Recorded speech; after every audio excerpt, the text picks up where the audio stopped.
everyone, and welcome back to my kitchen. For today's recipe, we're going to be making my version of mac and cheese. So if you would like to see how I prepare it, continue watching and let's get started. In a medium stock pot, add 8 to 10 cups of water, 2 to 3 bay leaves, half an onion, and about a tablespoon of salt. Place it on the burner on medium to high heat, and right before it reaches the boiling point, add in your pasta and boil for 10 minutes. I'm going to be using this pasta, but you can also use the elbow macaroni or whichever other one you prefer. In a separate pan, we're going to cook half a pound of diced bacon over medium-high heat. This process should take anywhere from 7 to 10 minutes. During the process, you want to move the bacon around often so it fries evenly. Once your bacon is nice and crispy and it looks like this, remove it from the pan. We're going to be using the same pan, so if you have a lot of excess fat that rendered from the bacon, remove some of the excess fat before moving on to the next step. I left about 3 to 4 tablespoons of the fat rendered from the bacon. Add 1 minced jalapeno, 1/4 of a cup of minced red bell pepper. Sauté over medium heat for about a minute or two or until they're nice and fragrant. I added 1 jalapeno to give it a little bit of spice, but if you don't want your spicy, you can substitute the jalapeno for 1/4 of a cup of minced bell pepper. Add 2 tablespoons of all-purpose flour. Move it around until it's well combined with the peppers. Once it's well incorporated, we're going to add the rest of the seasonings. For seasonings, we're going to use 1 tablespoon of chicken bouillon, half a teaspoon of ground mustard, half a teaspoon of white pepper, half a teaspoon of paprika, and half a teaspoon of garlic powder. Add it to the rest of the ingredients, mix it in. Once it's well combined, add 1 12-ounce can of evaporated milk. Give it a good mix, then add 1 cup of half and half or whole milk. Give it another good mix. Now we're going to add the cheese. We're going to use 1 pound of shredded cheddar cheese. Add 3/4 of the cheese to the pan.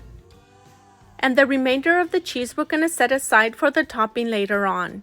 Mix it in until the cheese is completely melted with the rest of the ingredients and set aside. Strain out the water from the pasta and fish out the bay leaves and the onion. Using a 2 to 3 quart casserole dish, add a good layer of cheese to the bottom of the dish. Add half of the pasta, enough to cover the entire bottom of the baking dish.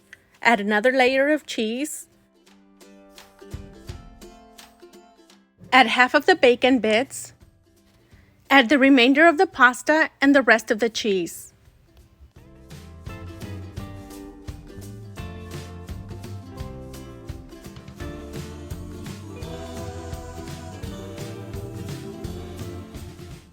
And to finish it off, we're going to add the remainder of the bacon bits, the cheese that we set aside, and to top it off, we're going to add 1 cup of Panko breadcrumbs.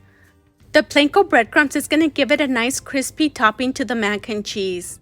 Now we're going to take this to the oven and bake it at 350 degrees for 10 to 15 minutes or until the cheese is nice and melted. And to finish it off, I'm going to top it off with freshly chopped cilantro.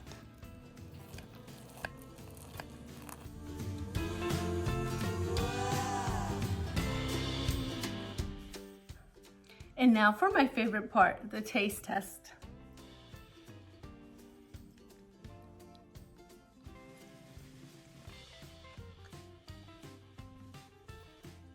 Delicious. The jalapeno gave it just the right amount of heat. It's not too spicy, but it has a little bit of kick in it. So if you don't want it spicy at all, you can substitute the jalapeno for bell pepper.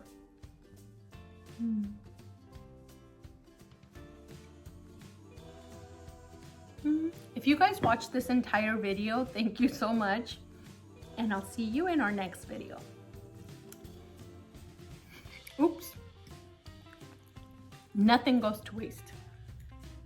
At least not in this house. This is delicious. I hope you guys give this a try.